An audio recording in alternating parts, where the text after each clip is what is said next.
vaata nii laisk on ennast käest ära lasknud, võtaks ennast kokku, mina küll võtaks umbes. Shut the fuck up, see ei ole normaalne. Jõudsime Türki. Ilm on selline, et noh, ei tea. Aga pole hullu, küll läheb paremaks. Kaasa võtsime ainult selektsiooni lapsi. Kui keegi küsib, kuidas see käis, siis me tegime loosi, et keegi saaks solvada.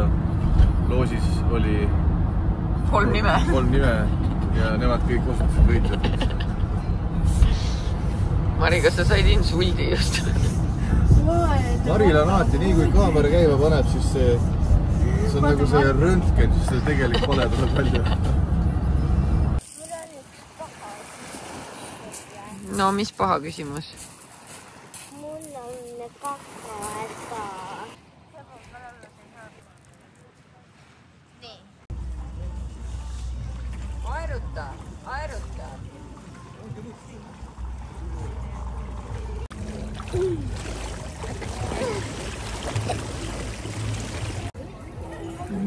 Viite seal. Siis jah. Nüüd paned sinna vaad 1, 2, 3.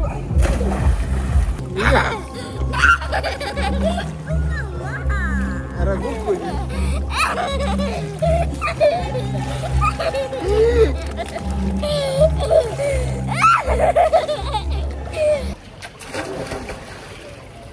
Okei, lihtsalt kaugu. Jah, kaugu sütta kättega. Oh yeah! Ma ei oska teha enam kaugu. Ei oska, jah?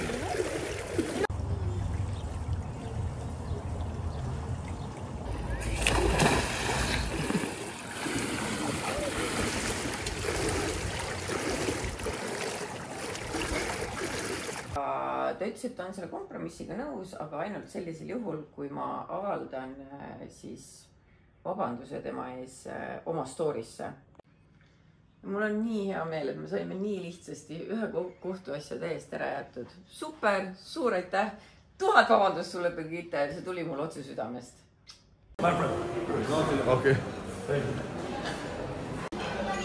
Tulime sööma ja üks jäi nokki kogemata. Issand, kass.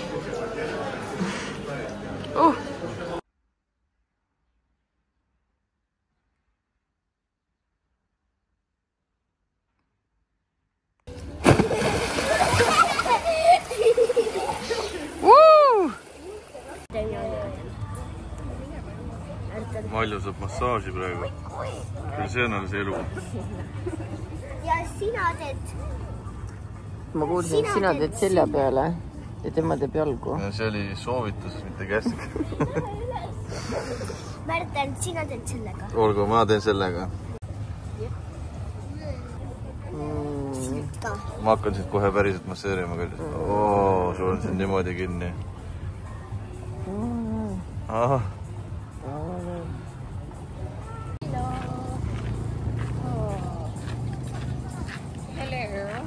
Hello. Lähme randa. Hello. Oli küll.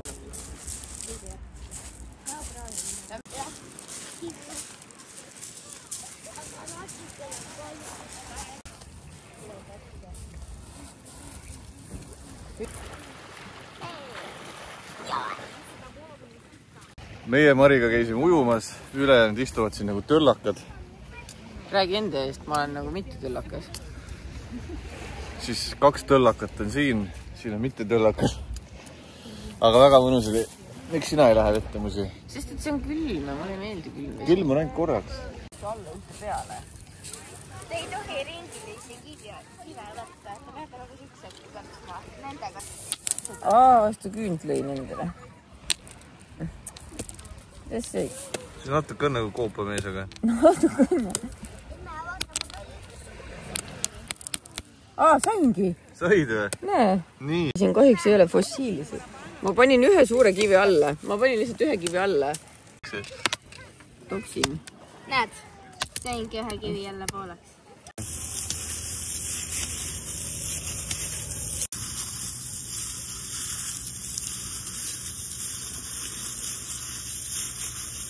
noh, vaimu õige. Vihma saab. Oot, või oota, ei, ma ei saa aru, kas vihma saab, kui päike tuleb välja. Ma arvan, et ta tuleb välja. Päris korraks ajab. Jahutab. Kell 2 ei ole mõtet päris tuppa minna ja tundub nagu imelik mõte. On jah, imelik mõte. Koristamis. Aga mida sina teed seal, Marta? Ta naudib elu. Marta on nagu Ameerika kirjus, vaata, lesib pikali madratsi peal.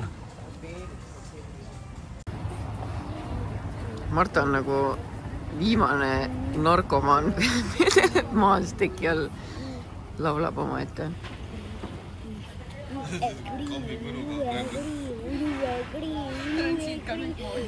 Also vihma sajab.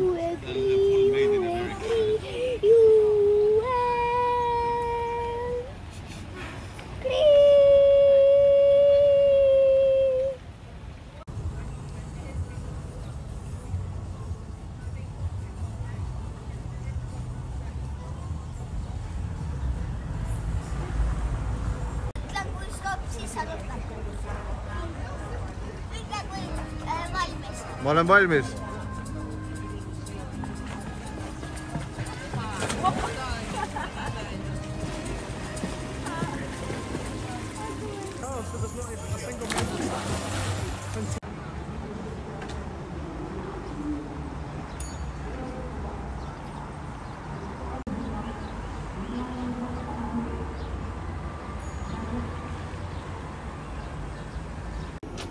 Null. Meie lähme linna, mis meil sinna minna. Mulle trusikuid ostma. Meil ei ole kellegi riideid, sest me tulime nii eksprompt reisile. Saigi kokku lepitud, et me keegi riideid kaasa ei võta.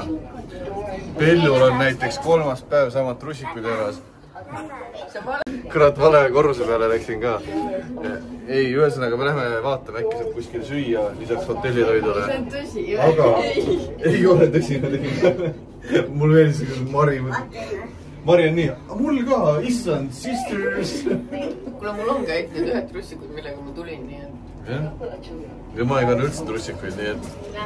Mina omalt poolt ütlen, et mina armastan seda, kui sa lähed sellest nii-öelda turistipiirkonnast välja ja sa lähed vaatad, kuidas päris inimesed elavad, kus on päris poed, kus on päris tänavad. Ja täpselt seda me praegu teeme ka. Ja ma leidsin juba ühe poemusi. Mina just ütlesin, et vaata, seal on pood. Mis sina leidsid? Keegi on liiga palju päikest saanud. Ütlesin, vaata, seal on pood sokk. Ma ei kuulnud seda. No, tead. Siis on minu viga või? Jah. See tundub nagu suur. Mulle meeldib see, kui palju sa päikest saanud oled muideks. See on rets. Ma hea meeldib. Hello. No tule, siit saab kõik osta. Mis on? Ma isegi tunne valu. Mulle meeldis see, mis Mari kommentaar oli, et issand, siin on nii kallid asjad. Et tõesti, need oleks väga kallid, kui need oleks eurodes. See tundub nagu tegelikult väga mõnus ja siuke safe neighborhood. Jah. Emme, ma pole mitte kunagi suhtes ilmast enne vastu. Emme, märkas käibida ööpa ma jäin lõksu. Lase edasi, lükka.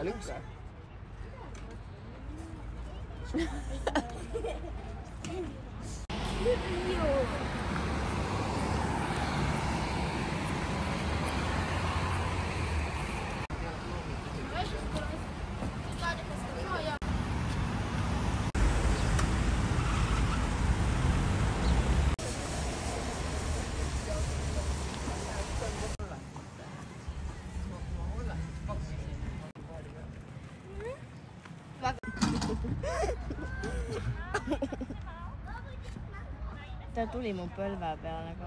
Marta, mis teed? Lähme söö. Tõsi kassiga kaasa.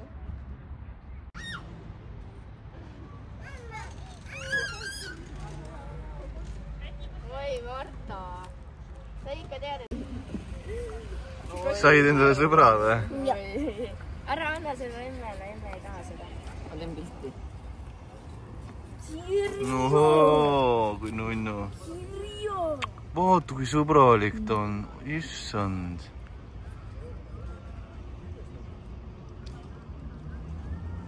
läks suhu. Low-key tunneb, et ikkagi see kassi haigus tuleb. Oota, ma tahan... Mis me siis tellisime ja mis me siis saime? See on väidetavalt Pornstar Martini, aga see peaks olema see passion fruit siin, aga ei ole. Mis see asi siin sees on? See oli mull või? Jah. Ma loodan. Hea kord on taastatud. Jook maitseb hästi. Ei maitse? On hea või? Super. On küll, jah. Maitse. Ju, Marta, sa oled nii pastik. Nii ma olen valmis. Jaa, võta Sprite ka kätte. Anonüümne Türgi narkodiiler. Beef fajita. Chicken rib, this for you? Assa, Jutne pani mingid ekstra asju. Thank you. Nii, head isu teile. Kas käib ka? Ja kõigile teile, kes te siis arvate, et oi, ma kurat elan siin Malju kulul ja nii pägev hea elu on mul, näete. Kõigil on toit laua peal. Mul pole munnigi. Ei, muidugi tahtnud. Ma kavatsen kõikide teiste asju tegelikult süüa. Ja mul on munn!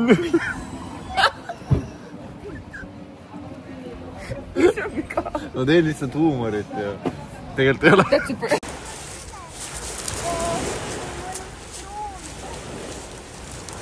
Ma hälvar. Ma hälvar või?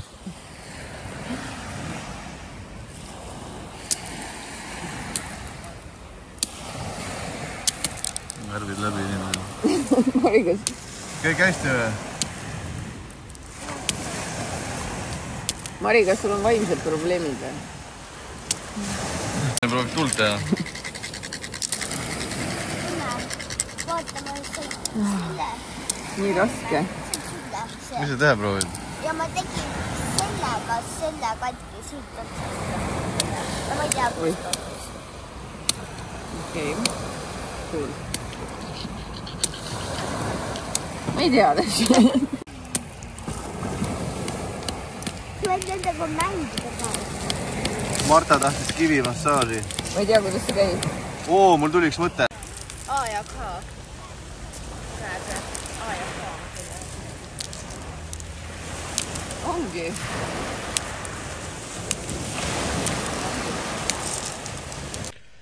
Tere, kallid sõbrad, meie oleme Türgis otsapidi. Täna on laupäev ja ilm on kole.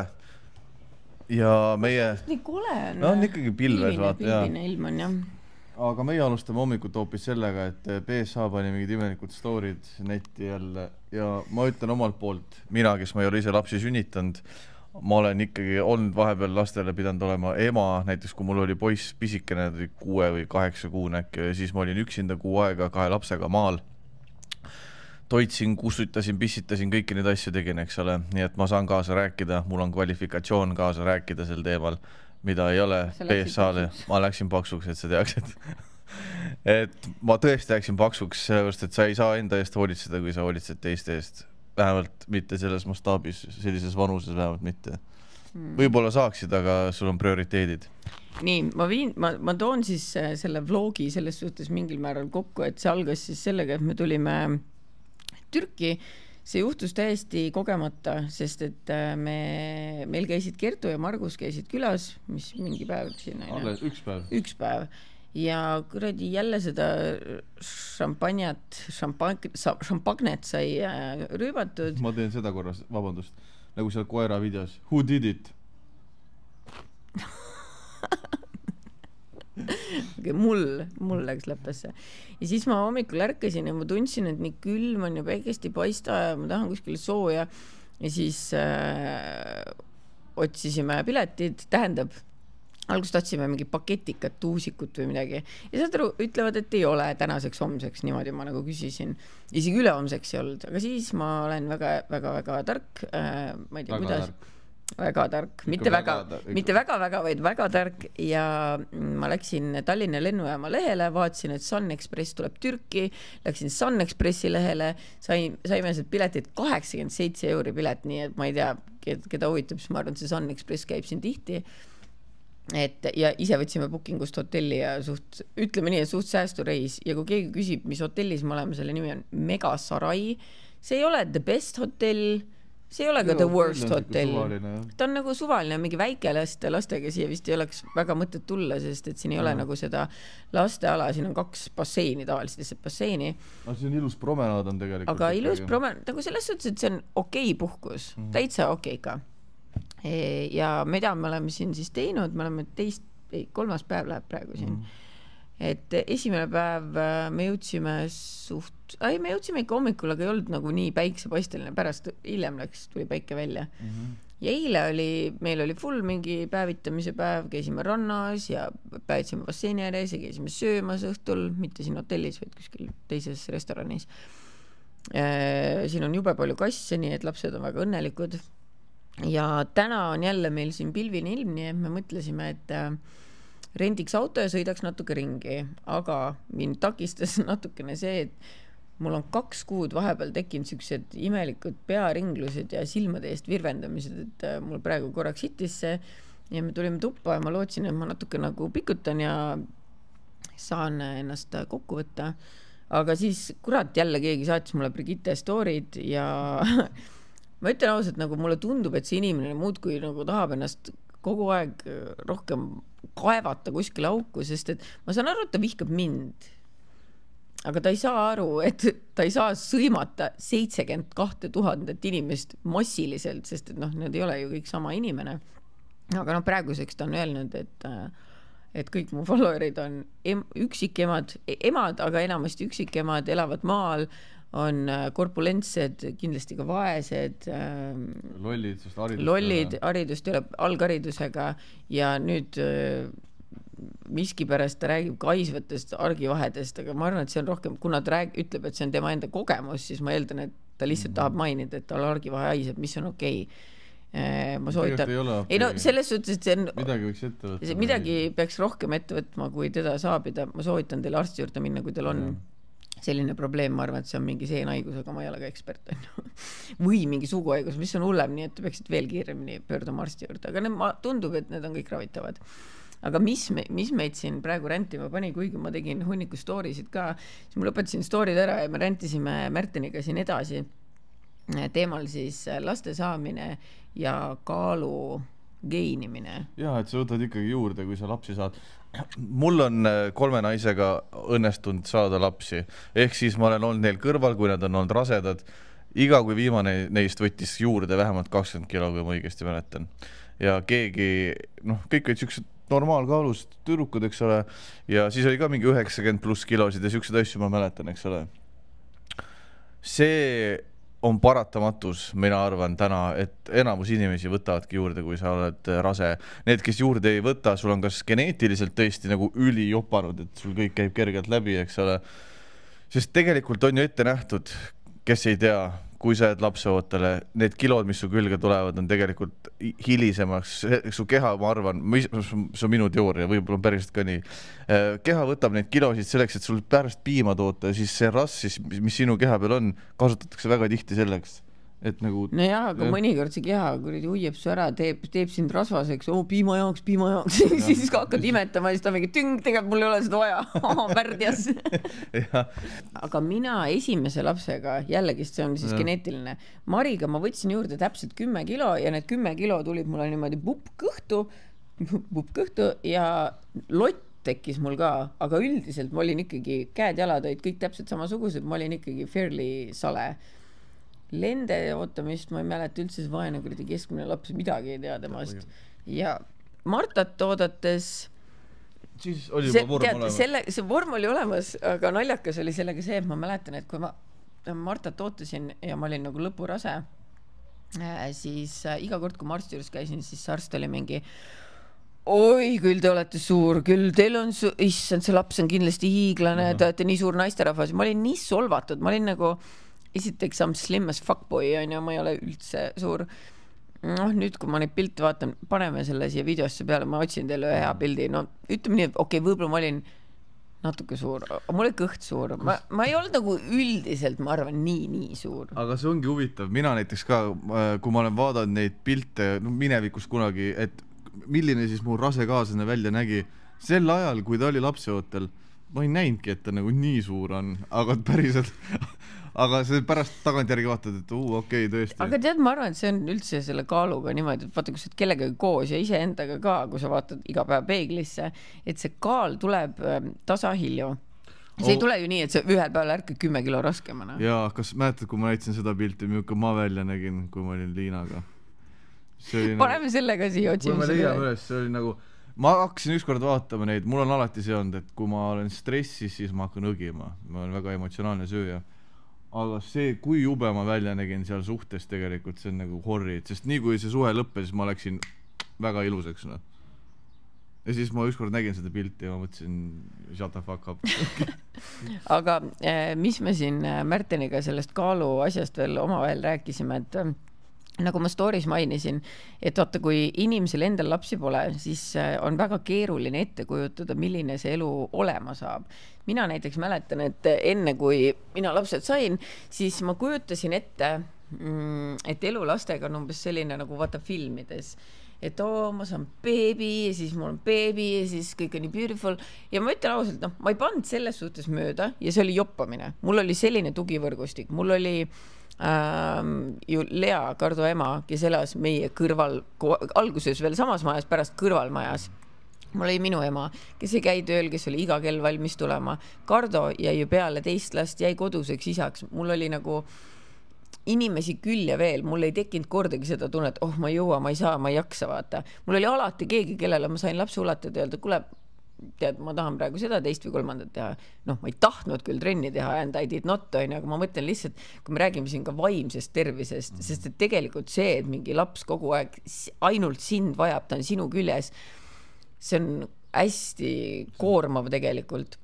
Ja kui sina oled see ainuke inimene, kes peab sellega tegelema, siis fucking no shit, et sa võib-olla ei jõua enda eest hoolitseda, sa ei jõua teha endale kõige tervislikumaid toite. Ma mäletan küll seda, et kui mul ei olnud muidugi asi selles, et mul ei oleks olnud tugivõrgustik, aga lihtsalt ma ei söön näiteks päev läbi, ma ei tea, tuiesin see ringi, mul on ATH, ma unustan ära vahepeal. Ja siis, kui kõht tühjaks läheb, siis krahmasin näiteks terve šokolaadtahvli ja sõin selle ära. Et nagu ma tean, et see ei ole tervislik, aga see kindlasti aitas mu kaalutõusule kaasa. Ja kui sul ei ole aega enda eest hoolitseda ja sul ei ole tugivõrgustikku, siis nagu, ma arvan, main key on nagu ellu jääda ja hoida oma laps elus. Mitte see, et my god, tahaks 50 kilo kaaluda. Pluss siis on ikkagi see, vaata, nagu sa ütlesid, et okei, sa võib-olla vahepeal unustad ära süüa. Mul oli näiteks vastupidi, et ma olin samamoodi kodune, 4 lapsega olen kodune saanud olla kogu aeg. Ma tegin mingi tööasju kõrvalt küll, aga hästi palju olin ikkagi olemas ja öösiti näiteks Karlosega oli niimoodi, et tema ka väga kaua tissi ei saanud, jõi öösiti piima, mina väga tihti öösiti ärkasin, tegin ta seda piima, kussutasin teda öösiti, krooksutasin, mida sina ei ole teinud, vaata neid krooksutamise asju, sa ütlesid, et sa ei teinud. Aga stress oli ikkagi suur ja mina jällegi, et seda kuidagi emotsionaalselt end tasakaalustada, siis sa sõid, kogu aeg sõid ja kui sa ennast ei liiguta, siis sa ei leia seda aega kodunt ära minna laste kõrvalt või siis kaasas kõrvalt või mis iganes, siis sa lihtsalt lähed kogu aeg paksemaks, seal ei ole midagi teha. Ja mul oli näiteks nii, et ma kõik lapsed, kui olid pisikesed, ma ikkagi sõin ennast ka suht jurakaks. Kõige rohkem olen kaalunud 105 kilo, aga see ei olnud siis otseselt laste pärast, ma arvan, seda tekitas suhe ise. Aga jah, see... Kõik teised on süüdi. Ei ise ju topid neid asju suhu endale, vaata. Aga jaa, just, et see lapse kõrval inimesed, kellel ei ole lapsi, isegi ei saa aru, kui stressirohkes on. Ja ma ütlen kõikidele meestele. Ma ükskord käisin tööl paar kuud katusid ehitamas. Kui ma mõtlesin, et ma pean elus muutusi tegema, teistmoodi elama, kartsin ise mingi äri teha asju, läksin päriselt tööle. Ja seal vennad ütlevad mulle, kurat, mis viga kodus olla umbes naistel, seal oli ka ühel kutil oli naine lapsega kodune, tema käis tööl. Ja ma ütlesin, poisid, kas te lollid peast, et ma olen kodus olnud lastega, ma iga kell valin selle, et ma lähen siis tööle, sest töö juures on lihtne. Tõmbad suitsu, teed nalja, käid söömas, toksid seal värskes õhus neid puuklotse kokku, eks ole, see on lebo.